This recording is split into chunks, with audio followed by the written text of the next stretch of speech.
Right. Okay. Good evening, Kershaw County citizens that are here in the audience and online. This is the regularly scheduled County Council meeting, the first one in August 8, 2023, and I call this meeting to order. We're going to start tonight with a prayer. Mr. Tucker, would you mind praying us into this meeting, please? No, don't mind at all, Madam Chair. Let us stand, please. You'll have to excuse me. I think I put mint in my mouth too early. Let us bow our heads and open our hearts. Lord, Father God Almighty, we come to tell you today, thank you. Thank you for this week. Thank you for the rainstorms and all the natural things that rain brings us here on this earth that you allow us to have. We thank you for the ones that are healing in this land, and ask that you continue to watch over each and every sick person, elderly person, young person, and all of us up here on this dais and the audience. Lord Father, continue to bless our minds and our hearts, and let us be able to discuss and have deliberation on the people's business without it being any malice or hate or dissent, Lord Father. We now thank you again for our men and women in the military who are saving all our lives and keeping our freedoms and liberties. Lord Father, we give you praise, honor, and glory, and we say all this in your Son, Jesus' name. Amen. Amen. I pledge allegiance to the flag of the United States of America and to the republic for which it stands, one nation, under God, indivisible, with liberty and justice for all. Thank you. And I think I see Pastor White in the audience. Can you come to the podium, please? Thank you for being here tonight. So I do want to give the floor to Councilman Shoemake, who's going to brag on you a little bit in the blanketing families efforts that you did in the community. Okay, thank you. Yes.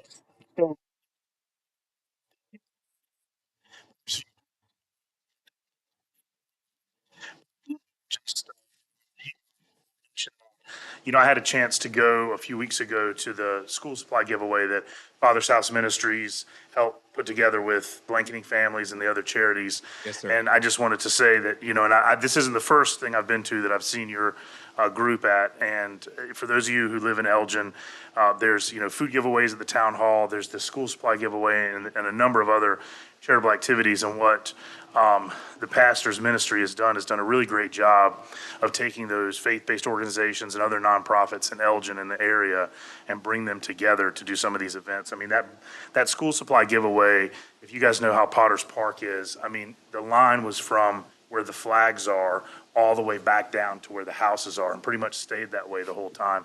100-degree heat, these guys are out there sweating it off and bringing people water and things like that. So I wanted to come so I could just say thank you on behalf of the county, because I mean, there's a lot of kids starting school this week with those backpacks you provided. And guys, it wasn't just backpacks. They had school supplies, obviously, the run-of-the-mill stuff, pencils, paper, backpacks. One of the charities brought shoes for the little ones. So, they could go and get free shoes, because anybody who has kids know how fast they grow out of shoes. So really anything, I mean, you could have come with nothing and left with enough for a family of 4 to start school. So it's just an amazing effort. It's one of the more awe-inspiring things I've seen. So I just wanted to say thank you. And hopefully we can have you come back and do the blessing. But I did want to just say thank you while you were here. Thank you. And I apologize. No got problem. my route it twisted. Pastor White, are you from Elgin? I live in the Northeast, but I Okay. pastor in Elgin. Okay. Yes. And you drove here from the Northeast? Yes, ma'am. Well, will you please offer a prayer for our community Oh, I for sure coming will. in? Yes. I sure. Can we just bow our heads for a word of prayer? Thank you. Thank you. Lord, you tell us that we're not supposed to just pray on leadership. We're supposed to pray for our leadership. And God, I thank you tonight that I have an opportunity to stand before this wonderful group of people who are trusting you and believing you and doing work for you inside of this county. Lord, I pray for our county. I pray for all of those in authority. I pray that you will guide them in all that they do. In the Proverbs, you tell us this. You say that when the righteous are in authority, the people rejoice. Raise up men and women who are righteous, not religious. Tear down walls of unrighteous division and raise up unity under the banner of truth. Bless our local leaders, our local community, and all those that serve here. Find resources, God, and also all types of financial, personnel, infrastructure, and more that we need to help run our county properly. Remove the curse of any wrongdoings of the past so that we would have a clean slate to go forward. And thank you, Lord, for wisdom, boldness, discernment, and courage as this body makes decision for the people of Kershaw County. In Jesus' name, amen. Amen. That's way better than Thank you, Sammy. Pastor White. Wow. And what church are you from? Father's House Ministries International. Awesome. Thank you so much for being here, and thank you for praying for our community. Yes, Us ma'am. up here. Thank you.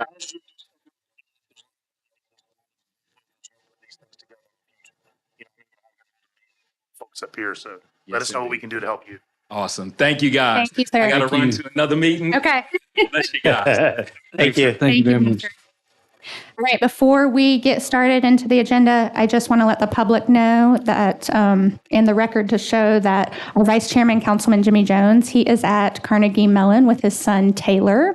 So he will be absent tonight, not calling in. And while we're on that topic, I want to say congratulations to Taylor Jones. He is a brilliant musician, and we wish him all the best of luck up there in Pittsburgh.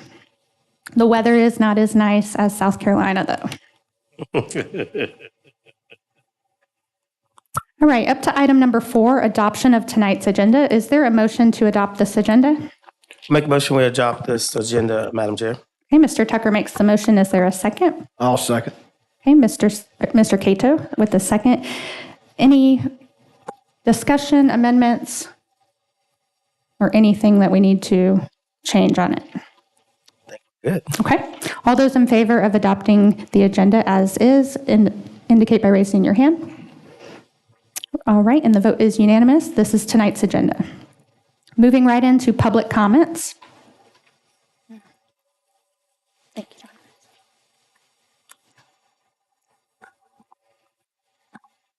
All right, we have one citizen signed up for public comments tonight, Mr. Tom Webb III.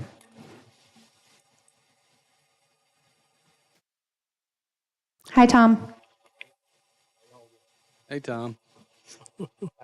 So glad that we have Christians still committed to Christianity, but once in a while something slips by that we might need to go back and revisit. In 2017, County Council passed an ordinance to restrain the soliciting of funds from motorists, and they went wacko too far on it.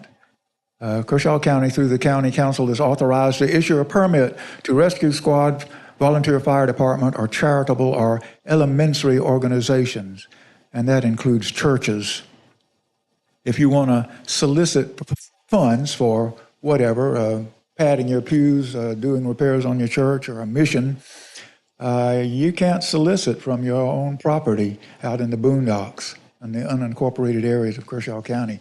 It is against the regulation that was passed in 2017. A church can't put a sign on its own property saying, please give money, we're sending somebody to wherever as a missionary. So I wish that County Council would go back and revisit that. I have the ordinance here. No organization may be issued more than one permit in any calendar year. Each permit shall be valid for no longer than one day, and it's not on any holidays, including Saturdays and Sundays. Church can't ask for money on Saturdays and Sundays out on the street. Anywhere you can put a sign on church property that can be seen from the street is against the law. An organization must have the permit present at the date and time and the location, with anybody involved in that actually holding a copy of the permit. Does that sound like America to you? It does not to me, and I wish that our modern Kershaw County Council would go back and either do away with this or amend it, and certainly need to protect the churches. The First Amendment, Congress shall make no law respecting an establishment of religion or prohibiting the free exercise thereof. And it goes on about abridging the freedom of speech, the press, and the right to peaceably assemble. Congress can't do these things, so county council can. They can abridge the rights of a church to ask for money from their own property. I talked to Ken DuBose way back then. I opposed it at the time, 2017. Said, in his opinion, it could be taken to mean anywhere on church property that a sign can be seen from the road, you cannot ask for any kind of donations. Not American. So that brings me to a little something else. The Liberty Tree and the Constitution. I spoke about the Constitution. Bill of Rights got the Constitution passed. Without the Bill of Rights, there are states that would not have signed on to the Constitution. We wouldn't have it. It's very important.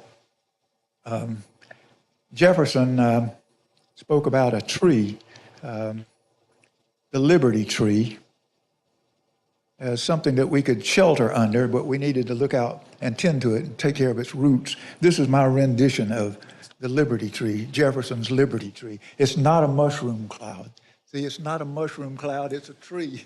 It has roots. So even though this is August, the month when Hiroshima and Nagasaki had big mushroom clouds, put an end to a dreadful war, that is a tree, and it looks a little bit like our South Carolina symbol, the palmetto tree. I don't know if there's any connection or not. But Jefferson said way back, the roots of the tree of liberty must be nourished from time to time by the blood of tyrants and patriots alike. And that was not far from the Revolution when that was said. So it may seem a little dangerous to say things like that, but they experienced a lot of danger back in those days. And Jefferson thought that the American people would not be able to keep their liberty, except that every 20 years or so they would have a house cleaning, throw the bums out. He really meant throw them out so they wouldn't come back. This is about the tree of liberty and the blood of tyrants and patriots alike. So the 4th of July, Declaration of Independence, he wrote it with a little bit of help here and there. And here is a sentence from it. He says, he has erected a multitude. He's referring to the King of England. I say we have British among us. They're homegrown British. They're all through our government, the upper levels of government, our own homegrown British. And he says, he, the king, has erected a multitude of new offices and sent hither swarms of officers to harass our people and eat out their substance. Doesn't that sound like now? And we have all these IRS agents that are going to be armed and come after us. Is my time up? Yes, sir. You know I don't like cutting people off, but I have to. Mr. Webb, can you give Danny that document and he'll make a copy for all of us, the ordinance that you were referring to, please? It's here.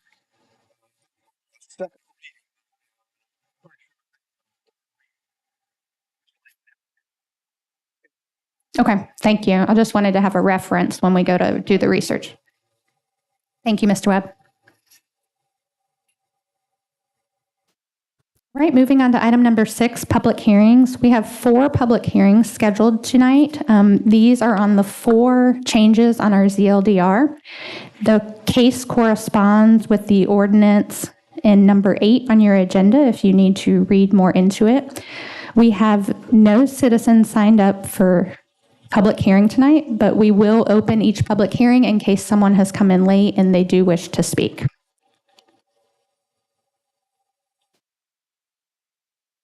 First public hearing is on case 2309, an ordinance to amend the Kershaw County, South Carolina Unified Code of Zoning and Land Development Regulations, ZLDR.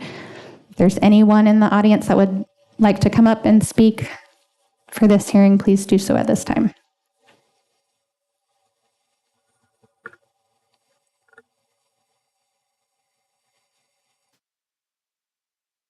All right, and we'll close that public hearing. The next public hearing will be on case number 23-11, an ordinance to amend the Kershaw County, South Carolina Unified Code, ZLDR. If there's anyone in the audience that would wish to make a comment during this public hearing, please do so at this time. Okay, seeing that nobody's coming forward, this public hearing is closed. The next public hearing is on case 23-12. An ordinance to amend the Kershaw County Unified Code ZLDR. If there's anyone in the audience that wishes to come forward to speak in the public hearing.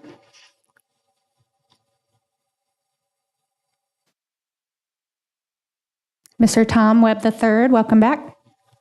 Just in general, I don't think the public has any idea whatsoever what's in all of this. How do you get the information? I don't use a computer. I want the information. I want to know what's coming at us. And I'm talked to Danny. He says he'll get me a copy of it at some point. I'd love to have it in my hand right now. I should have had it last week.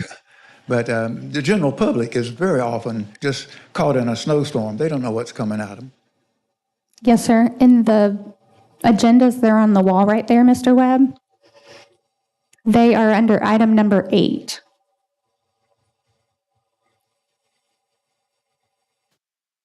And so this specific hearing on number 12, this is to amend the table on section 3-3 to correct the site-built housing categories involving triplex and quadruplex housing.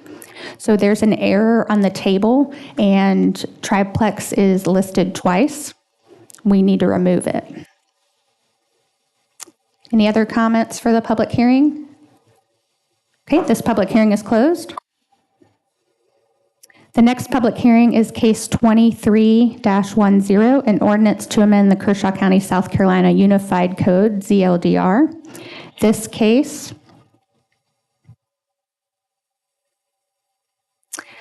is to change the density of manufactured homes per acre to allow a density of 3 manufactured homes per acre. If there's anyone in the audience that would like to comment on this zoning change, please approach the podium. Yes, sir. Mr. Tom Webb III. If a ship has problem at sea and lifeboats are put overboard, there's just so many people that can get on a lifeboat. And then if they get more, then it sinks and everybody goes down with the ship. The same thing can happen to some degree in an area where too many people move in and times may seem good. The sea is calm, there are fish to be caught. But then when things go bad, what are you going to feed them with? And I brought this up again and again. If you got too many people, there's not going to be enough food to go around when things go bad. Eventually things will go bad, they always do. So what are you going to do? You're letting in too many people. Cutting the lot size down is great. I'm in favor of that because it's sort of like we all should be able to do what we want with our property, but at some point it becomes important to the whole of us to keep ourselves alive when things go bad, to have enough food to go around, enough resources, and they will run out very quickly the more people we have. Thank you, Mr. Webb. Any other comments for the public hearing? And this closes this public hearing. All right, that concludes the public hearing portion of our meeting. Thank you, Mr. Webb, for your comments.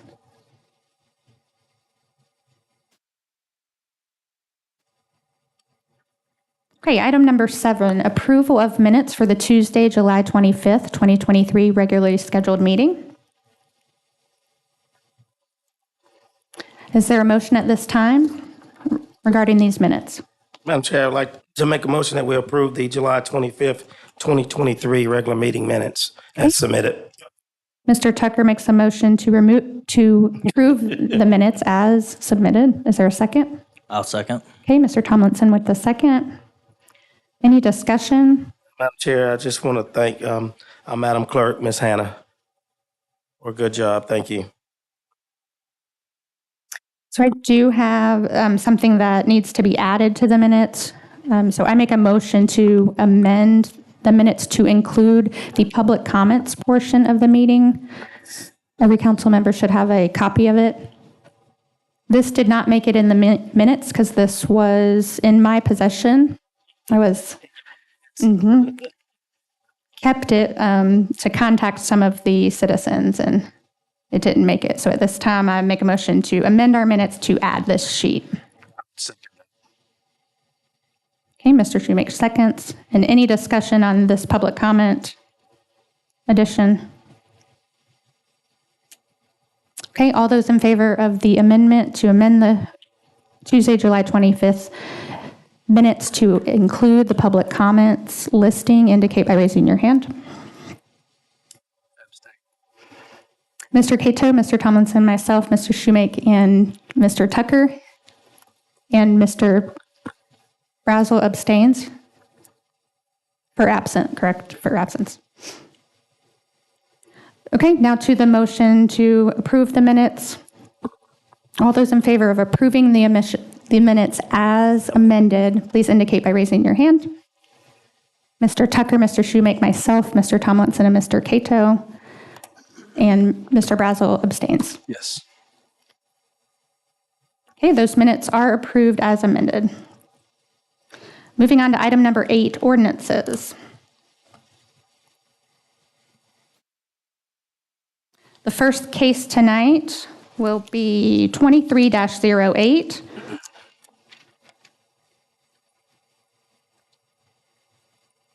An ordinance to amend the official zoning map of Kershaw County to rezone approximately 60 acres of property, TMS number 308000084,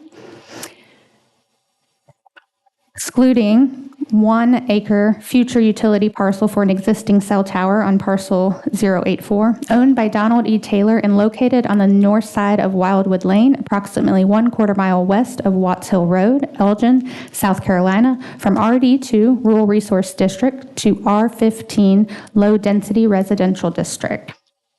This is the second reading of this ordinance change. Is there a motion at this time regarding this ordinance? Madam Chair, I'd like to make a motion to approve second reading of 23-08, 60-acre plat. Okay, Mr. Tucker makes a motion to approve this second reading. Is there a second? Okay, I'll second. And into discussion. Mr. Tucker, I'll give you the floor first. Thank you, Madam Chair, and thank you for the second, because I had some questions and just wanted to get some clarity before we vote. Mr. Joey, if you could, can you come forward, please?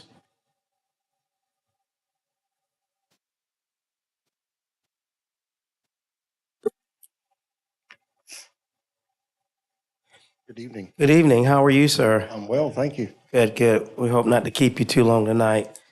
I saw in the information package we got that this was something that has been voted on in the previous, about a year ago, a little over a year ago. Yes, sir. And if I'm correct, I think it was voted on by Planning and Zoning 5-1, and then it was struck down on second reading by council. That is correct. And then what was the vote this time? It was unanimous. Unanimous this time from Planning and Commission. Zoning. All right, so here lies the two questions I have for you, because I know we're trying to do this, the ZDLR for the comprehensive plan. So I was looking through here, and these were the two questions that was asked, and I needed to know the answers to. Does the request follow the future land map use? With the future land use, Yes. it is an area, from what I recall, that is identified for residential development. Okay, so that's a yes. Does the request collaborate with the current Kershaw County comprehensive plan? And I'm going to add to it where we're going in the future with the new comprehensive plan. Sure. What the comprehensive plan encourages is where there are services available is to allow development to occur. So in effect, this is if you will, a property that I describe as a donut. It's surrounded by development, but it does not have sewer available to it. So they cannot develop 15,000 square foot lots. There would have to be a minimum of a half acre of a lot because it's going to be on well and septic tanks. And I do believe that is in more keeping with the future vision of development for Kershaw County. Okay. Thank you, Mr. Joey, for those answers. I appreciate it. I've got a question, if I may. So I remember last year, we voted against it, and I can't remember the exact reason. I know we were told that local builders were going to be building custom homes on the property. Have we heard from the developer yet? I would have to defer to him on those specific development plans. Okay, could we hear from the developer, please? He is here tonight, Mr. Mark Taylor. Okay, thank you. Madam Chair, Is it Delav? Can you invite him up? There you go. I was about to say it's a developer here. Right. Hello, sir. How are you? Good. Mr. Brazel? Hey, sir, how are you? Are you the same gentleman that came last year? No, we own the land. Now, Okay, it gets confusing. We are developers. We're commercial developers. Golf courses, condos at the beach, that kind of. So I was told as a real estate developer broker, they didn't need my help. I don't do residential subdivisions. And lo and behold, they came into the second hearing. I don't even know that they attended, because when they were successful the first reading, they assumed, like Richland and Lexington, that was kind of it. But y'all do it differently, so they got blindsided. well, we're thorough, sir. I appreciate it. I really do. So this year, my father and I, you weren't at the last meeting, but I explained the crime has kind of brought this on 5 years or so ago. I live there. Okay, So we're kind of playing defense. We're going to develop, as you see, if you have the map, we're developing about 60 acres of the 100 acres we have, the old family farm. So we're trying to kind of buffer ourselves from Watts Hill Road. But as you see, we're going to have a road going out on to Watts Hill because there's no traffic back there. You know, as you know, it's single wides and drug dealers and all that. So I'm being overrun, as I told the group last week, with they're tearing down the fences, the gates. They use the no trespassing signs for target practice. So we're kind of playing defense, you know. so you're going to use this subdivision as a buffer between yourself and people using a fence as target practice? Yeah, Thank you, sir. I'm tired of being threatened, so yeah, that's why I'm here. But anyway, Okay. I have no further questions. Thank you. thank you. Any other questions? Okay, any other questions for Joey? Joey, I just have one, the zoning of the surrounding area that we're looking at right here in yellow.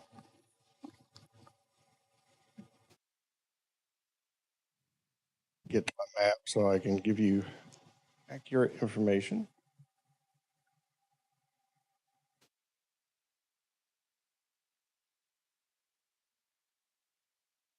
If I can get to it.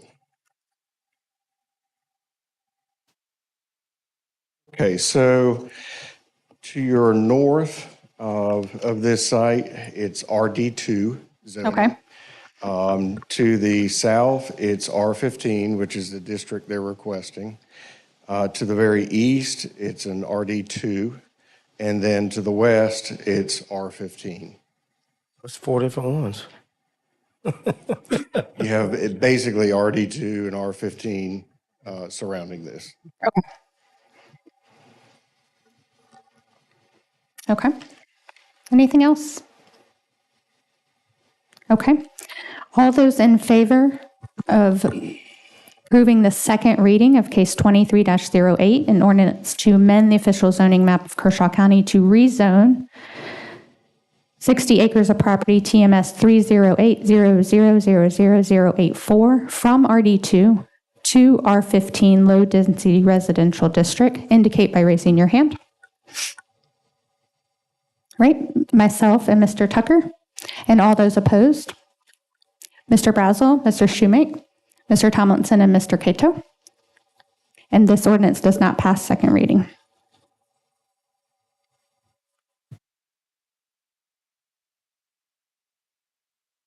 All right, next ordinance, second reading of case 23-09, an ordinance to amend the Kershaw County, South Carolina Unified Code of Zoning and Land Development Regulations, Section 3, 1.3, Table 3-4, to require minimum lot sizes of 15,000 square feet for residential development.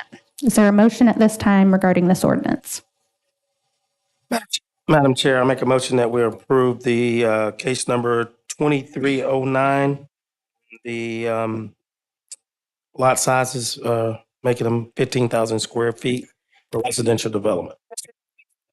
Second. Second. Mr. Schumake.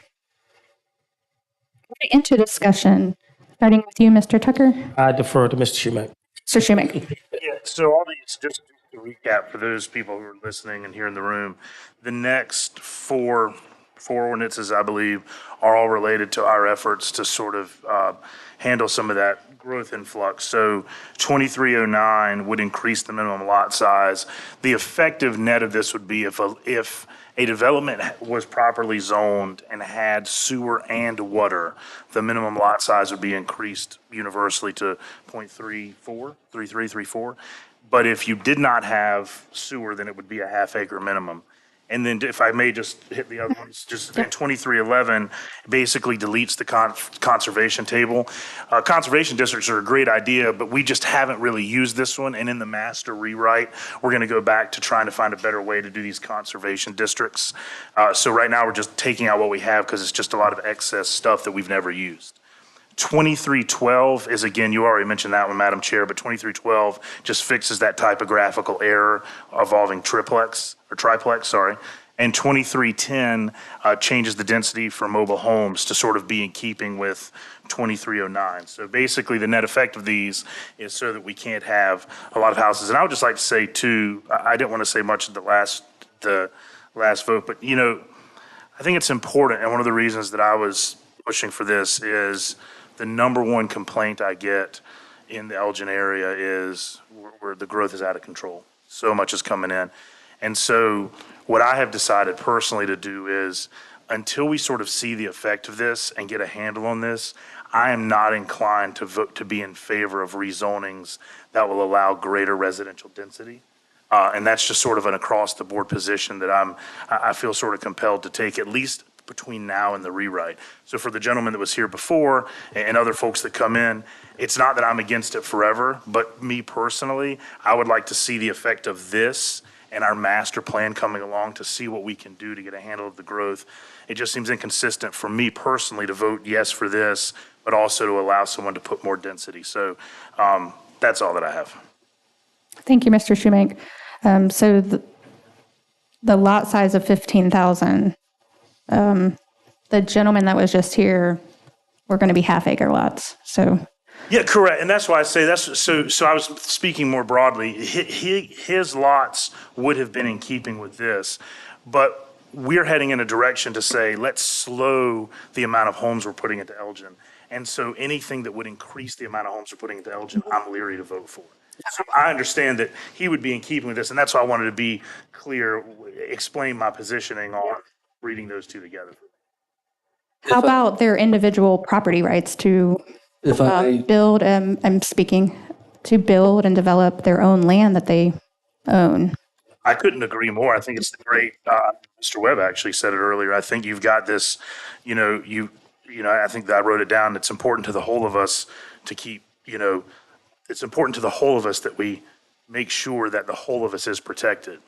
And right now we're eating so much into our fire services, first responder services. It is getting to an unsustainable point. We're hopefully getting Elgin and Lugoff into the other cog, and we can see some infrastructure development. But I feel a little bit like we're putting the cart before the horse. I completely agree with you, Madam Chair, which is why I'm very conflicted, why I voted tentatively for it on first reading. I completely agree that we have to balance that. And I totally respect someone's balance falling on the other side, because it's a fair argument. For me, though, when we look at that balance, I see the people in Elgin talking about being stuck in traffic. I mean, turning on White Pond Road between 7 and 9 in the morning, taking 15 minutes at the stop sign on, off Elgin on Pine Street. I see that because I live it. That's where I live, and I see it every day. And at some point, we have to say we need to get a hold of this before we start kind of bringing more people in. It definitely balances against a person that might come in and want to do more with their property. I concede that.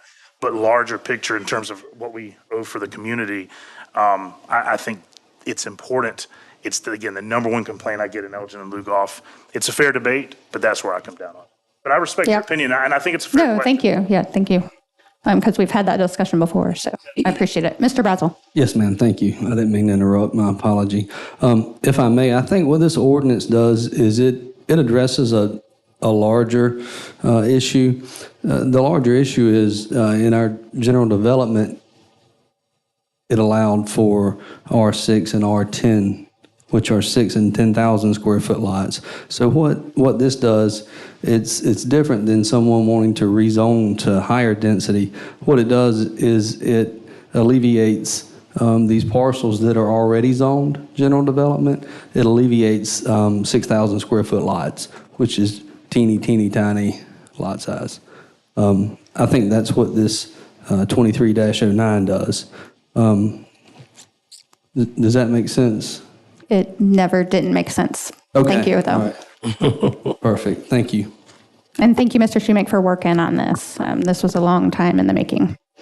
Any other comments? Okay. All those in favor of the second reading of Case 2309, an ordinance to amend the Kershaw County, South Carolina Unified Code CLDR, Table 3-4, to require a minimum lot size of 15,000 square feet for residential development, indicate by raising your hand. And the vote is unanimous. This passes second reading. Right, the next ordinance, second reading of Case 23-11, an ordinance to amend the Kershaw County, South Carolina Unified Code of Zoning and Land Development Regulations to amend Article 2 to delete conservation design as a defined term, to amend Section 3, 1.3 by repealing Table 3-5, to amend Section 3, 1.3, Table 3-6, by removing references to non-residential conservation design developments, to amend Section 3, 5.4 by repealing provisions relating to conservation design, subdivision, and group development projects, to amend Section 3, 5.4-5 by repealing provisions related to open space in a conservation design, subdivision, and group development design project, to amend Section 5, 2.1 to 2, Table 5-4, to remove reference to conservation design projects, to repeal Section 5, 3.3, to remove all provisions related to conservation, subdivision, and group development designs, and to amend the table of contents for Article 3 and 5 by removing all references to ordinance provisions repealed by this ordinance. And Joey, I'm going to ask you to come back up again. Is there a motion at this time regarding this ordinance? I would make a motion we adopt this ordinance. Okay, Mr. Shoemake makes the motion. Is there a second? Second. Second by Mr. Tucker. Into discussion. Mr. Shoemake, thank you for touching on it. Joey, in layman's terms, can you just tell us what the conservation district was or is currently, and if we're using it? Sure, be happy to. Actually, what this was aimed at are very large parcels of land that may have environmentally sensitive wetlands or floodplains, and it was close to sewer. So what it allowed is for 40% of the parcel to be developed in very high density, like 6,000 square foot lots. And then the remainder of the parcel, 60%, those wetlands, floodplains, all those open space areas, be allowed to be just open space. The difficulty in my almost 5 years of being here is the challenge of finding these large parcels that are close to sewer. They just don't really exist anymore. They're getting eaten up with other development. But of course, when this was announced, there was one developer that came to me and said, hey, I can do this. But they did not get their application in. And two, with raising the lot size to a minimum of 15,000 square feet, it really makes this kind of a moot development approach, because it's just not going to be able to be developed under 15,000 square foot lots. But we'll go back with the consultants and we'll try to find something that is of similar design and to put into our new code. Okay. Thank you. I've Any got comments? a question, if I may. So this is actually a design that I like a lot. You can take a piece of land and, like you said, put an undesirable portion of it into walking trails, or you could have open space for the community. What I've seen is that, yes, it does get really dense, 6,000, 10,000 square feet. But what it also does, and what I'd like to maybe offer as an amendment, is that we don't get rid of this completely. I think you could go from R1 to an R15 if you put 60% of the property into an easement with Congaree Land Trust or whomever, and then the rest of the property can be developed on half-acre lots or one-acre lots, which is somewhat reasonable. The extremely high-density portion of it, I understand and I agree completely with, but I would ask everyone to consider not tossing this in its entirety just yet. This is actually a decent model. I just think it needs restructuring. Thank you, Mr. Browser. Joey, how many do we have in the county? 0. Okay. And we had one person that potentially wanted to use this, but did not. Yeah, in my time here, I've actually had 3 developers come to me and try to work the numbers, and they've said that they can't. I have one recently, a 4th, that came to me and has, I forget the amount of track, it's off a Longtown Road, but said that they were probably going to be able to make this work. Okay. But that's under the higher density lots Okay. of 6,000 square feet type lots. Once they expand their lots, they might not have that room. Okay. And is that the case that has not applied yet, or? Correct. Okay. Yes. Okay. All right. Any other questions or comments? Okay. With that, all those in favor, hang on, let me transfer. All those in favor of the second reading, case 23-11, which would remove the conservation subdivision and group development designs, indicate by raising your hand. Mr. Cato, Mr. Tomlinson, myself, Mr. Shoemake, and Mr. Tucker, and all those opposed? Mr. Brazel? Right, this ordinance passes second reading. Next ordinance, a second reading of case 23-12, an ordinance to amend the Kershaw County, South Carolina Unified Code of Zoning and Land Development Regulations to amend Section 3, 1.3, Table 3-3, to correct the site-built housing categories involving triplex and quadruplex housing. Is there a motion at this time regarding this ordinance? My mouth was full. Okay, Mr. Shoemake makes the motion. Is there a second? Second. Second by Mr. Tucker. Mr. Tucker, are you okay? Spend my up here Okay. munching on candy. I'm sorry. Okay, sorry. All right, into discussion. Mr. Shoemake, do you have anything to add on this? In your packets, you can see the matter that will be stricken. Triplex and quadruplex is listed twice, so this is more of an administrative update. While we were already taking on these updates and meeting with Joey, this was another thing that needed change, so we'll put it in there. Any questions for Joey on this one? Okay. All those in favor of the second reading of case 23-12 to correct the site-build housing categories involving triplex and quadruplex housing indicate by raising your hand. And the vote is unanimous. This passes second reading.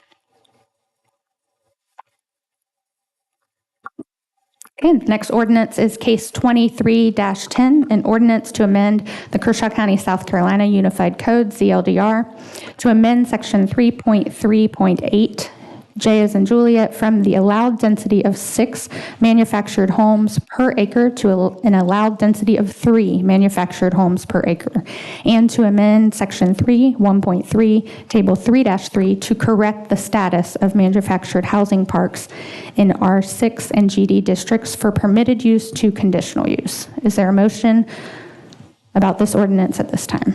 I would move that we adopt this ordinance, Madam Chair. Okay, Mr. Schumake makes the motion. Is there a second? Second. Second by Mr. Tucker. Mr. Schumake, do you have anything to add that hasn't already been said? Okay. Any questions for Joey? Discussion? Okay, at this time, all those in favor of the second reading of case 23-10, which would amend section 3.3 to an allowed density of 6 manufactured homes per acre to an allowed density of 3 manufactured homes per acre, indicate by raising your hand. And the vote is unanimous. This passes second reading.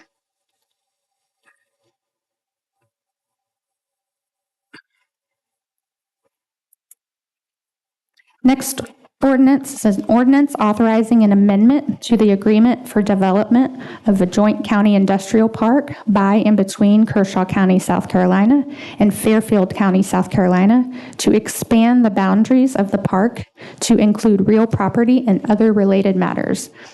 Is there a motion pertaining to this ordinance at this time? Madam Chair, I'd like to make a motion that we approve first reading of this ordinance, please. Mr. Tucker makes the motion. Is there a second? I'll second. Okay, Mr. Tomlinson, second. And we do have Jeff here if there's any questions related to this. Mr. Tucker? No, ma'am, I'm good right now. Thank you. Could we get just kind of an overview? Yes, absolutely. Jeff, could you come to the podium, please? I'm sorry, Mr. Burgess.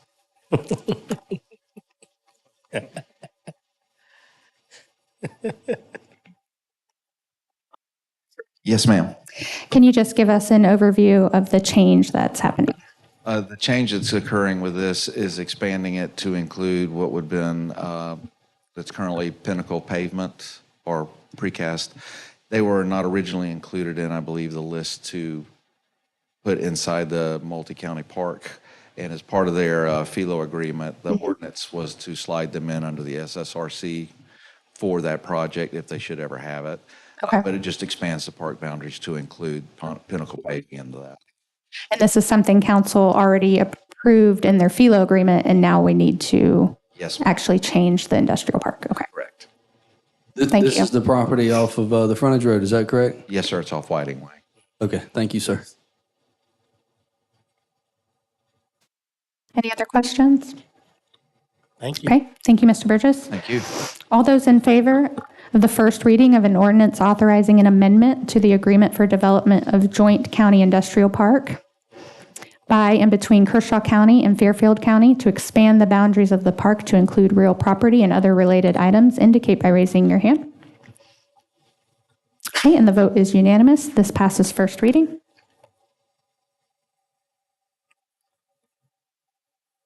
Okay, we're up to item number 9 in our agenda, old business, the Health Service District of Kershaw County Seat 1 appointment. This was placed on the agenda by Councilman Russell Brazel. So, Mr. Brazel, you have the floor. Thank you, ma'am.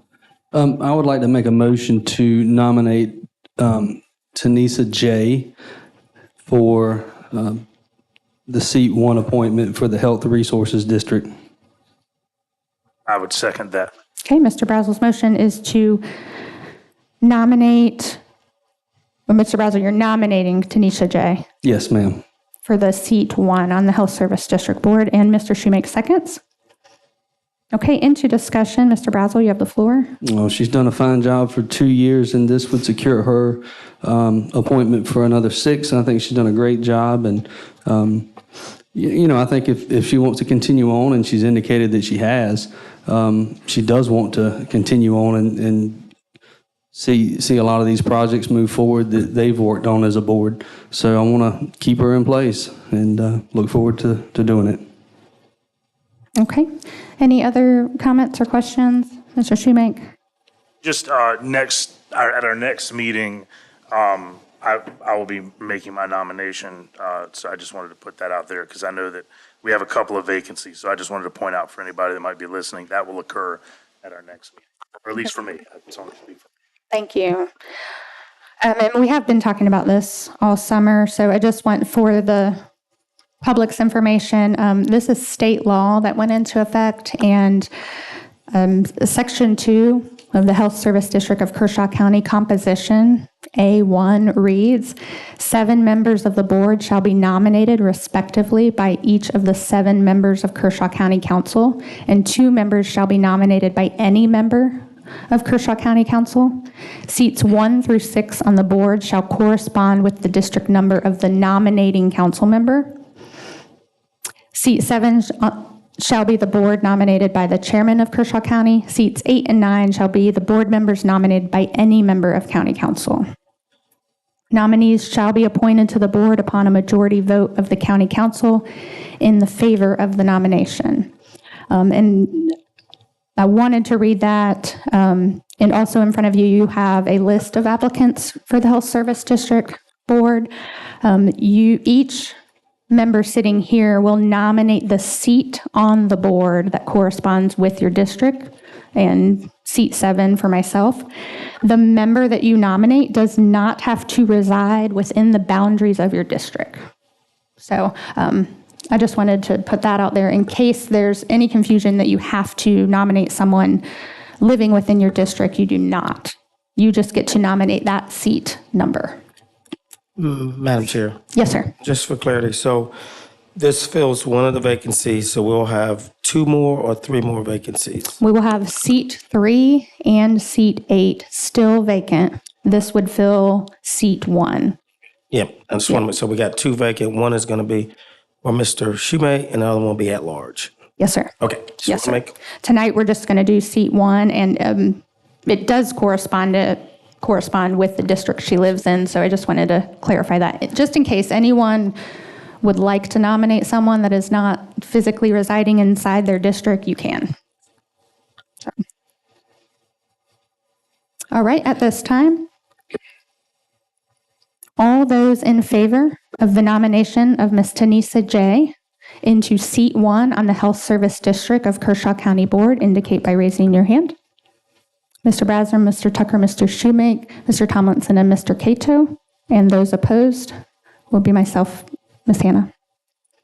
Right, and congratulations to Ms. Tanisa J.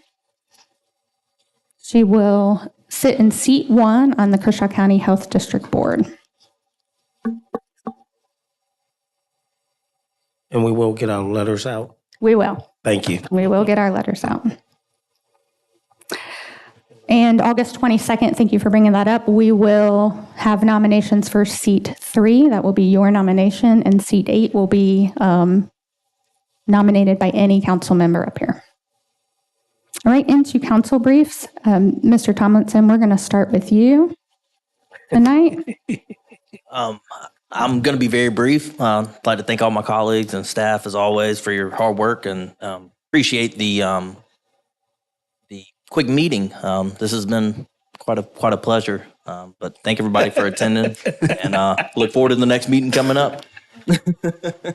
Thank you, Mr. Tomlinson. Mr. Cato? I also will be very brief. I just want to bring it to everybody's attention again that school started back this week, and the kids and the buses and the parents and the teachers and everybody's on the roads, filling the roads up in the mornings and in the evenings. So please use extra caution. I also want to remind everybody of the football jamboree. This year it's at North Central High School. All 3 county football teams, Camden, Lugoff, and North Central, will be participating in this, and that starts at 6 p.m. Weather permitting, it might be pushed back due to the heat, but look forward to seeing everybody out at the jamboree this What day? week. It's Friday. I'm sorry. This Friday, 6 p.m. August 11th. This Friday, 6 p.m. Say the location again. North Central Mr. Cato. High School. Nice. Thank you. Thank you. Thank you.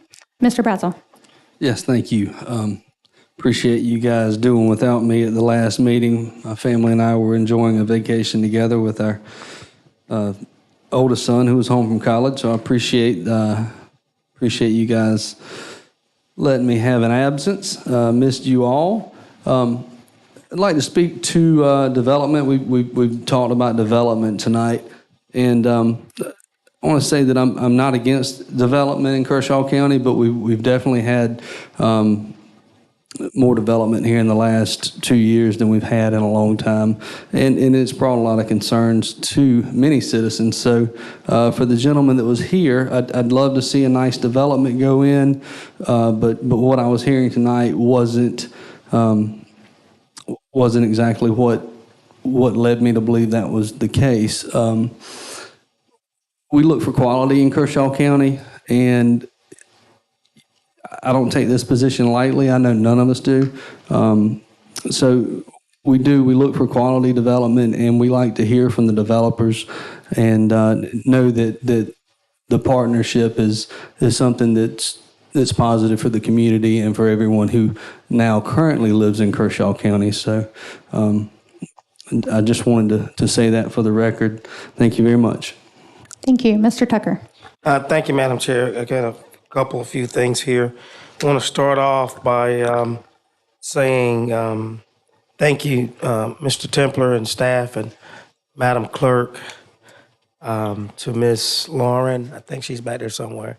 And Mr. Gerald, not here today, for gathering up all the children, that's what we are, to get us to conference safely, very informative, and back home safely. I won't steal the Madam Chair's thunder, but I thought it was a very productive, informative, and great conference. One of the better ones that we've attended in a long time. So kudos to you guys. Kudos to my colleagues up here. I can tell you that everybody sitting up here on the dais is on their way to getting their level 1 accreditation from the Association of Counties, and that's big, so they can go to level 2, and then they can get in advanced courses, and it just brings everybody to the same place when it comes down to serving in these seats and being professional and being understanding of how things go and run, and it brings camaraderie. So I'm gonna leave that there, Madam Chair, because I think I'm probably me stepping over in your territory, but I just want to say thank you. We had a COG board meeting last night. It was actually my first meeting as chair of the COG board. And here's what I'm going to tell you. Get on, fasten your chassis belt, because we're going for a ride. We've got a lot of good things happening in the COG, and I'm very excited. Madam Chair attended last night, and I'm going to tell you, I really appreciate her, because we came back in that storm. We got out in time. Got a little wet getting in the car, but we traveled in the storm to get back home, and we followed each other and made it safely, thank God. But very, very exciting times with the COG, and she'll elaborate on that as well. Just want to announce also, on August 11th, this coming Friday, the Finance Committee will be meeting at 1500 hours in room 207, and you are invited. Don't forget, Finance Committee. Mr. Thank you, Tucker, Madam can you Chair. say that again? August the 11th, which will be this Friday, at 1500 hours, 3 p.m. for civilians, and room 207. Thank you. Right, we can all leave and go to Jamboree. Thank you, Madam Chair. That concludes my report. Just a few quick things. First off, I want to thank you, Madam Chair, for acknowledging Pastor White and letting him get his prayer in since he drove so far. Again, he's just a great guy, and we're lucky to have him. always use another prayer, I feel like. Yeah, absolutely. Absolutely. And then just a reminder, this Thursday at 6 o'clock, from 6 to 8:30 at Blaney Baptist Church, I'll be hosting a town hall in Elgin. Obviously, anyone in the county is invited. Madam Chair has graciously agreed to join me. I've also have the county administrator will be there. We also have invited and confirmed to attend. Of course, it's up to them if hopefully they will be there. We have an engineer from DOT. We also have the superintendent and the operations director of the school board. And we have the mayor of Elgin. So for those who live in Elgin and have questions, again, I would encourage you to come and ask those questions there, because you'll have a good mix of folks that are sort of subject matter experts and not just those who are elected. So this should be pretty good. And then I look forward to the COG putting a bunch of money into Elgin. That's it. Thank you, Mr. Shoemaker. All right, challenge accepted by Mr. Tomlinson on the short meeting. First, I do want to talk about your town hall on Thursday. So thank you for doing that. So this is an opportunity to show up and talk to the people directly, not just Councilman Shoemake, but myself or the administrator or DOT about issues that are important to you. So I'm just very thankful that you took the time and set all that up because there's a lot of issues that we can resolve through that process that don't have to make it up here at one of these meetings. So thank you. The COG meeting last night, so I just wanted to give a couple updates. So GE Hire Company, so they are do have funds allocated for expansion projects. They are currently trying to meet their employment threshold. Part of the deal, would you say, Yes, Mr. ma'am. Tucker, the contract was that they meet a certain threshold of employees, and they're trying to get to 60 new hires in a certain job category, and they're at 43. So once they meet that job category of 60, that money will be released so that they can do their expansion. We still have on the books a brand new fire truck for Kershaw County Fire Services that is still in the works. We are waiting on the fire truck. There's a delay in that ordering process. We've been talking about that all year. The 521 widening project. So I have reached out to some citizens in Kershaw County, and if you live in that area, Rembert, out toward Sumter, please contact us and let us know what you think about that. The plan would be, and correct me if I'm wrong, Mr. Tucker, to widen it all the way from Sumter to Camden. Yes, ma'am. From Rembert back to I-20. Yes. Another that's what I'm talking about. thing that the COG is working on, veteran services. So the COG has available vouchers for electric bills. If you know a veteran that is struggling and may need assistance, please contact one of us. We'll get you in touch with the right person at the COG to start that application process. Also, tenant housing assistance. That is not just for veterans, that is for anyone that may need some housing assistance, a one-time mortgage payment or rent, security deposits to move somewhere. So if you are a citizen in that situation or you know one, please contact us so we can get you in touch with the proper person at the COG. There's a lot of services I learned at the COG that are underutilized. So please give us a call. We are policymakers, but we oftentimes have resources or rapport with other counties who might have services that can help out. All right, moving on to Madam Chair. Yes, sir. Can you speak a little bit on Black River Road? The widening on it, it's in what we call the chute now, so that's going to happen for the housing development there and the industrial park. That's probably going to go into 3 lanes, sidewalks, but that's been approved by DOT. We're just working on some other things, but we've done pretty much the preliminary on that. About that one. Yes, ma'am. What is the exact location? Is it going to be from 521 Black River Road to the city limits, which will be right in front of Hire or GE. Yes, ma'am. Mm-hmm. Thank you, Mr. Tucker. You're welcome. Kershaw County boards and commission openings. So my intent tonight is to announce these openings so that if there is someone interested in being on these boards or commissions, that they apply. And at the next meeting, August 22nd, we can read your name for the record and get you on the minutes so that you are eligible to be nominated in that position. So the Clean Community Commission. There are 6 openings on the Clean Community Commission. The Library Board, there is 1 opening. Board of Zoning and Appeals, there are 2 openings. And the Old English District Commission, there is 1 opening. So if you're interested in any of those, you would like more information, you can contact any of us. You can contact Ms. Hannah. You can go to the website. But please get your application in before August 22nd so that your name can be put on the record. Also, at the August 22nd meeting, we will take ATAX nominations, Airport Commission nominations, and seats 3 and seats 8 for the Health Service District of Kershaw County. So those names have already been publicized, and we'll go ahead with the nominations. The reason we didn't do it tonight is because the vice chair is absent, and I personally believe that every single person should be here when we make the board and commission's nominations. All right, last week we attended the Association of Counties conference, and it was phenomenal. I kind of want to tell you a little bit about what they do, what we did there, and why it's important. So they put on several training classes. Those were Weathering the Next Crisis. It was emergency management class, and we got to talk to other counties that have dealt with emergency management situations and pick their brain and look at their ordinances and really kind of evaluate if Kershaw County is up to par with that. If we had a natural disaster of some sort, are we ready?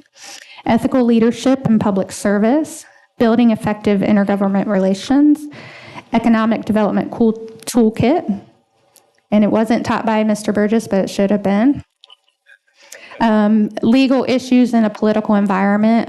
I think that's always important for everybody up here. And the reason these classes are important, in my opinion, is, someone asked, is there any training for council members? Like, do you have to go through any kind of training before you sit up here? No, you don't have to. But what the Association of Counties does through this institution is provides that training. So you're already drinking through a fire hose, and they kind of portion it out for you a little better. So everyone up here, if you take the classes, you can get a certification. Miss Hannah is working on her certification as our clerk. So it builds better council members. It builds rapport with other counties. If we ever get into a situation, great example is the detention center. If we ever need to move anyone from the detention center, we've met the other council members and chairs in our surrounding counties that can help us out or assist in any way. And we learn from other counties. We don't just learn what to do, we learn what not to do. So it was an awesome conference. Thank you to everyone that participated. We are hoping that next year Mr. Tucker will get a nomination onto the Associate Counties Board, and he can provide his many years of institutional knowledge to the next generation of public officials. So that would be awesome. All right, I have a couple boards and commission candidates to announce tonight. The first candidate is Mr. Paul Curtis from Elgin, District 3, Mr. Jeffrey Murphy from District 4, and Mr. Christopher Renfro from District 3. And my apologies, I need to announce the board they are seeking. Mr. Renfro for the Tourism Advisory Committee, Mr. Murphy for the Airport Commission, Zoning Board of Appeals, or Planning and Zoning Commission. And Mr. Schumate, can you remind me of Mr. Curtis's, because I don't have it in front of me. Sure. Mr. Paul Curtis is applying for the Airport Commission. Airport Commission, okay. Yeah. Thank you. And if I might add, we have some statutory requirements. Mr. Renfro, as the owner of a lodging facility, would meet the hospitality lodging requirement for the ATEC. Yes, thank you. So those applications are available. Ms. Hannah can get you a copy. Reach out to these applicants and get to know them, talk to them, and see what they can offer on the commission. That concludes my chairwoman's report. Mr. Templer, administrator's report, and I see that you have something specific. Yes, ma'am. Madam Chair, members of the council, you have before you three preliminary options for our rec master plan, if you will. This has been a project that's been taken on by Alliance Consulting and Engineers. We've worked with Alliance over 2 decades. They were responsible for both of our rec master plans. So what they've provided for us here tonight, 3 options. And again, these are preliminary as to what we could do with option number 1 being Larry Doby Complex, just that complex only. Option number 2 is Woodward Park, and option number 3 would be a combination of both. Preliminary cost opinions are approximately $10 million per option. So it includes at the Larry Doby Complex, two ADA compliant playgrounds, parking, increased amount of parking that is actually paved parking. You can see there 4 baseball fields and numerous soccer fields, youth soccer fields. There's a disc golf course. There's a paved walking course, two outdoor basketball courts. It also involves renovations of the concession stands, press box, and some existing picnic shelters. So again, these are preliminary. So what we plan to do is get public input. We plan to get the Rec Commission, get these plans in front of the Rec Commission next. Also, in conversation with the CARES group, I want them to have input. So just to make sure we're delivering the end product of what is going to be usable and realistic. Going to Woodward Park, option 2. This adds a significant amount of parking, two adult soccer fields, and 2 smaller soccer fields, a larger ADA playground. The previous option had those 2 split out. This is just one more, one larger facility, 4 batting cages, and the quadruple field system. All of these options include irrigation, which has been something that has hindered us in the past at our other facilities with grass and maintenance. Still keeping a disc golf course, which we do have existing over there now.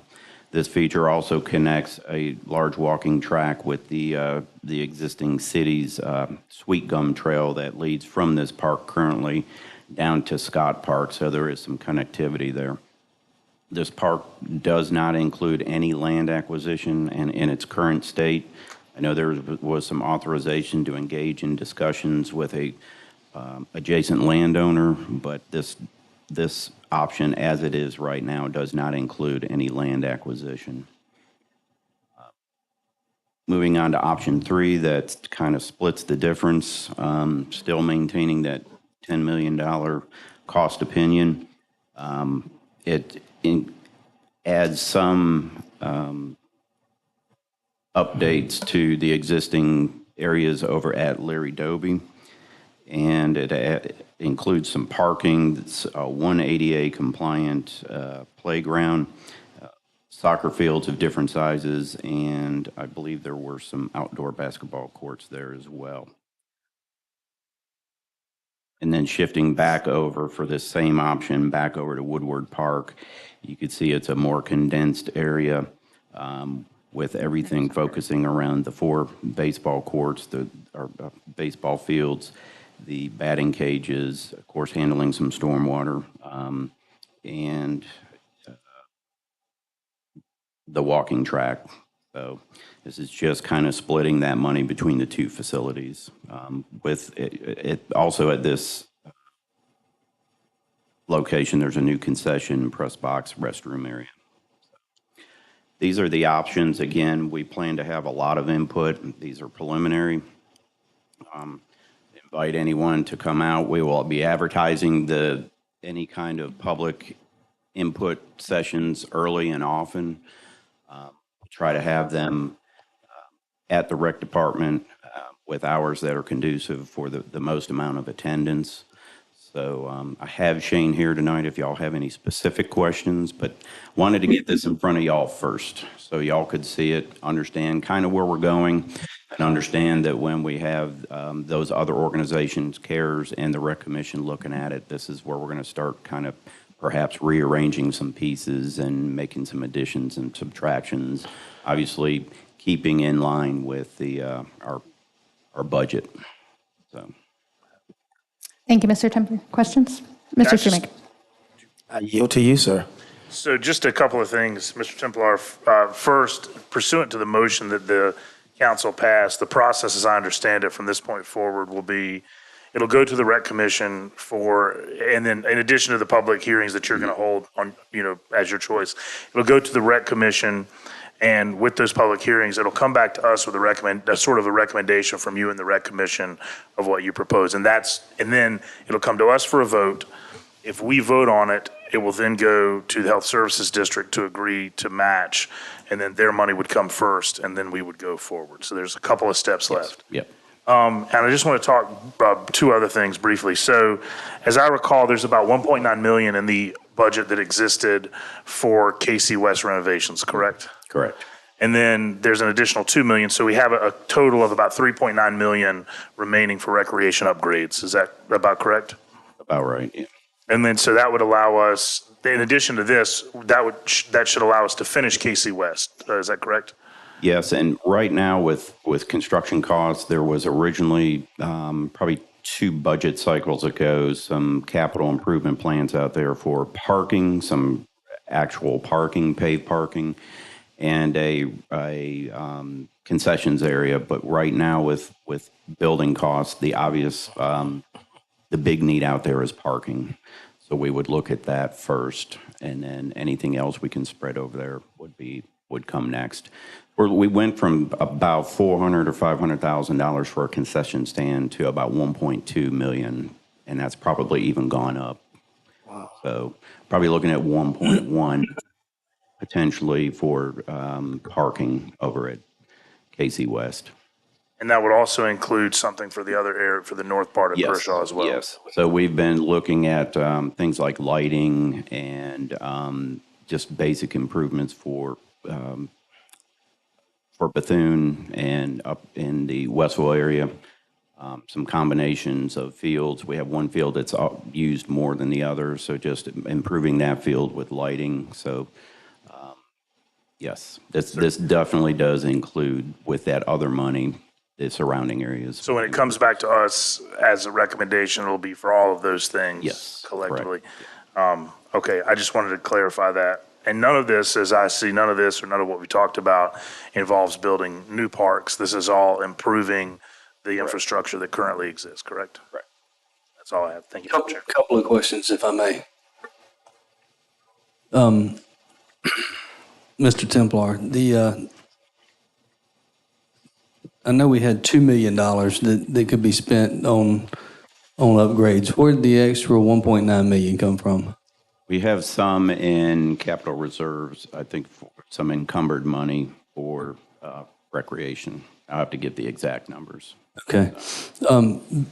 Being in the home building industry and the wood products industry, I know prices have come down substantially. I would ask that you look at including a small concession closer to the gas station at Woodward Park, not at Woodward, at Kershaw County West. I feel like it's a very long walk from the upper portion down to the lower portion, even if it's a small concession and bathrooms. I understand we need parking, but those folks are going to have somewhere to go to the restroom. Yes.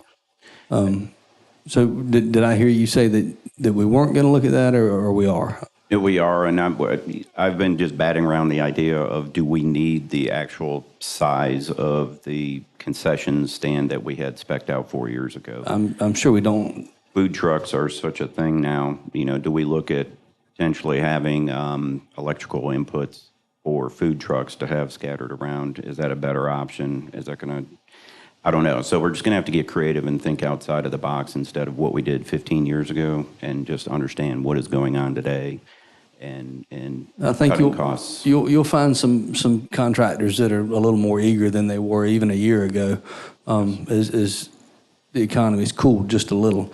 Things are cooling off some, but definitely restrooms. I know we need restrooms. I wouldn't feel right about not mentioning that. And moving on from that to the options with Larry Doby and Woodward, can we see these maps with a flood zone overlay I know there's been questions and concerns about Woodward Park having an area that doesn't drain close to the road. I don't know if that's in a flood zone or not. And then I know Larry Doby also, it's really close to the river. So I'd like to take those things into consideration as I make my decisions, which one I like the best. Yes, we can provide an additional layer, two additional maps showing any kind of wetlands or water issues. I think if we go on our GIS, I think there's actually a button that'll do an overlay option. Yes, sir. It's a flood zone. So if we could all look at that, at least we'd all be on the same page and we'd understand what we were looking at and the potential for flooding and that sort of thing. Okay, Mr. Tucker, you have the floor. Thank you, Madam Chair. So, Ms. Temple, first I want to say thank you for you and Mr. Duncan not sitting on this, getting this back to us. Really, really appreciate this because, as you know, this has been a hot topic for all of us. Most of my questions have been answered in reference to the divide of the monies.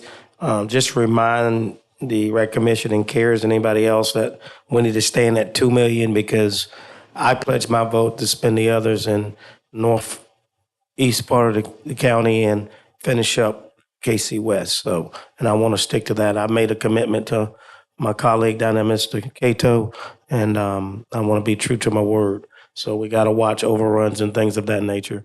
The other thing I want to ask is, I see on all of the drafts, we have soccer fields. Mr. Duncan, are these also converted to our football fields? Can I get him to come up? Yes, sir. Mr. Temple? Yes. Okay. Mr. Duncan. Can you come up, sir?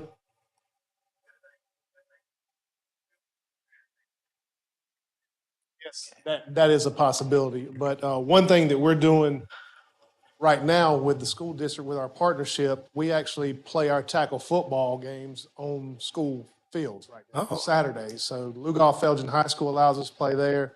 When we have teams in North Central, we play at their stadium, as well as we don't play at Zemp, but we do play over where the JV teams play in Camden. So You really stepped it up, huh?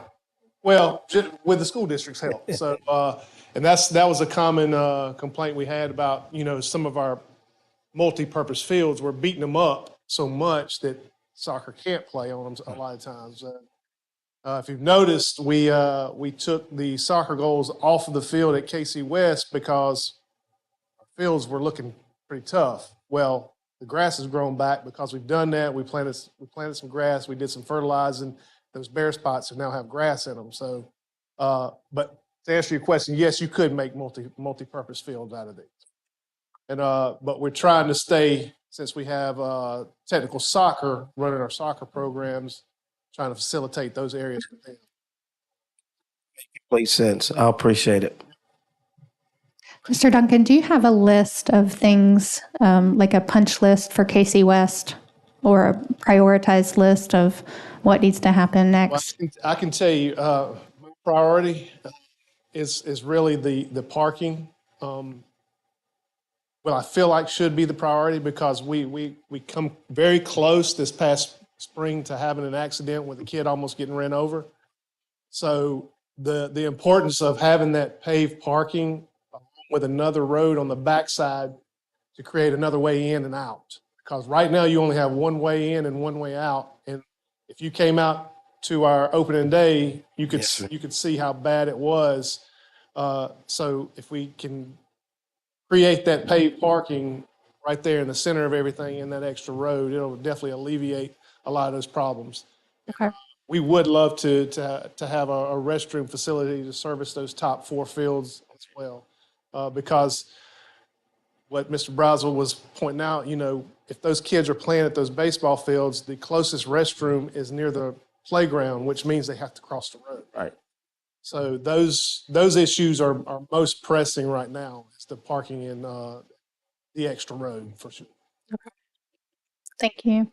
Madam Chair? Yes, Mr. Thomas. Mr. Duncan, thank you for being here tonight. One quick question. I think it could be good for all of council if we could maybe get a time scheduled to visit around the county, all these facilities, and look at it firsthand in person with staff, Mr. Duncan, and then, visit Larry Doby, visit Woodward, go to Casey West, and then the northern part of the county. And maybe we'll have to do it in 2 different phases since we're, 467 square miles. But would that be something that y'all would be interested in? And Mr. Templer, would you be able to kind of work with the rec department and us to get some dates scheduled? Thank you. And Mr. Templer, can you kind of lay out the timeline that we have going forward? I know you mentioned we're going to be working with CARES and the commission, just kind of, and it doesn't have to be exact, but I have a lot of people asking about, the timeline going forward. Is there potential of when you're thinking about the public hearings, when we're going to get this approved, when the RFPs are going out?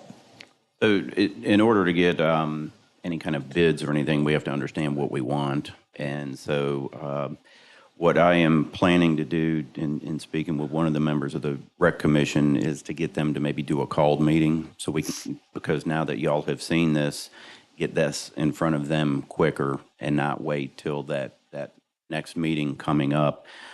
Certainly not wanting to rush anything, but waiting is not saving at this point. So, and then maybe working, get their input, get the CARES group input, and then as soon as possible, get these public input sessions arranged, and then penciling in extras if we have to. I don't want to be in a situation of paralysis by analysis. At some point, we're going to have to pull the trigger on this and come up and say, okay, this is what we're going with because of the construction timeline. So I don't have specific dates. We're going to try and work those out towards the end of this week now that y'all have seen this. But the sooner the better. Okay. And these public hearings will be scheduled throughout the county in different locations, or is it going to all be here before council? I would like to have it, especially for these larger pieces at the rec department, but we can schedule more if we feel attendance is light. I don't want to miss opportunity for any kind of public input. If we have to go to Elgin, if we have to go wherever, we'll be flexible. Okay. Thank you for all your hard work. And Mr. Duncan, thank you for all you do. I can actually help you with one of those dates. Last week, we were scheduled to have our commission meeting on Wednesday. We've been meeting on the first Wednesday of every month. They postponed it because they wanted to postpone it because they knew the presentation was going forward tonight. So Rec Commission is going to see this tomorrow night for a meeting. So that will happen tomorrow evening. So, Awesome. Thank you, Mr. Duncan. And just in keeping with the intent of the Recreation Advisory Commission and the ordinance, that commission advises you, Mr. Duncan. So, Mr. Templer, I would like Mr. Duncan to come back and report what the commission has recommended to him. and to all, and if you don't mind, also quotes, and Modern Turf is working on a quote right now for infield and outfield renovations as well, as far as dirt in the infield, irrigation, and residing some fields. So getting those quotes as well. Awesome. Awesome. Thank you, Mr. Duncan. Can you work a little harder? Right. Thank you, sir. Right. Any other questions for Mr. Templer's recreation plan? Okay. Mr. Templer, you have the floor for the rest of your brief. The only other thing I wanted to mention in spirit of recreation is going to be the approach for our boat ramp project over there at Patriots Point. Similar concept. We're going to have public input, and we plan on having those at the rec department, but we also plan on going out on the weekend, Saturday mornings, and setting up something and actually talking to the people putting boats in. Shane made a good point that a lot of those individuals are not even from the county, but they use it, so we want input. It's not a matter of anything other than what's going to be safe, what's going to be usable, and what's going to make sense out there. So we get one bite of the apple to do it right.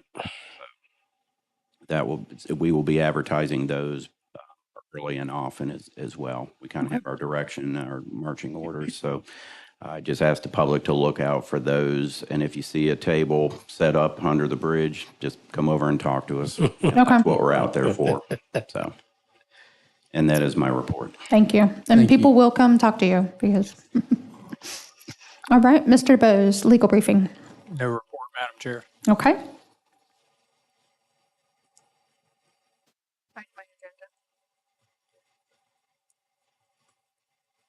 All right, up to number 13, executive session. We do have a need for executive session tonight. Is there a motion at this time to enter executive session? Make a motion, we go into executive session. Okay, Mr. Tucker makes the motion. Is there a second? I'll second. Second by Mr. Cato. Any discussion on this matter? Mr. Burgess, Mr. Templer, Mr. DeBose, and all of council.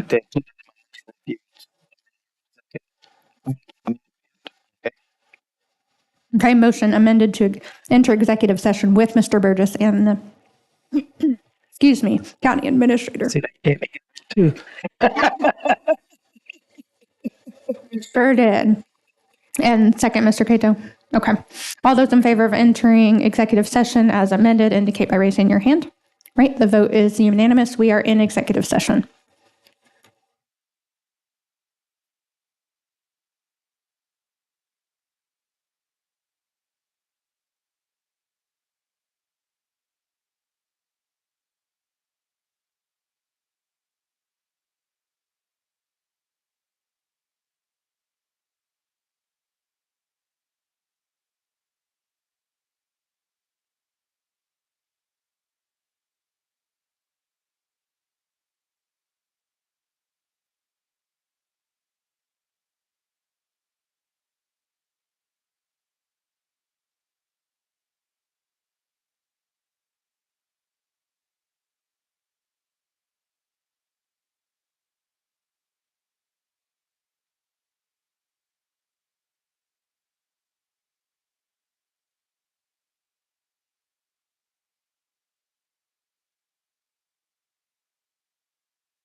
Back on, Ryan? Thank you. All right, is there a vote at this time, or a motion at this time to come out of executive session? Okay, Mr. Brazel and Mr. Tucker with the second. And for the record, Ms. Hannah, this council received client privileged information, a legal brief, and also an economic development matter. No votes were taken, and no votes will be taken when we come out. All those in favor of exiting executive session indicate by raising your hand. All right, the vote is unanimous. We are back in regular session, and we are up to item number 14 on our agenda, adjournment. Is there a motion at this time? Second. Okay, Mr. Brazel made the motion. Mr. Tucker made the second. All those in favor of adjournment indicate by raising your hand. And the vote is unanimous. This meeting is adjourned.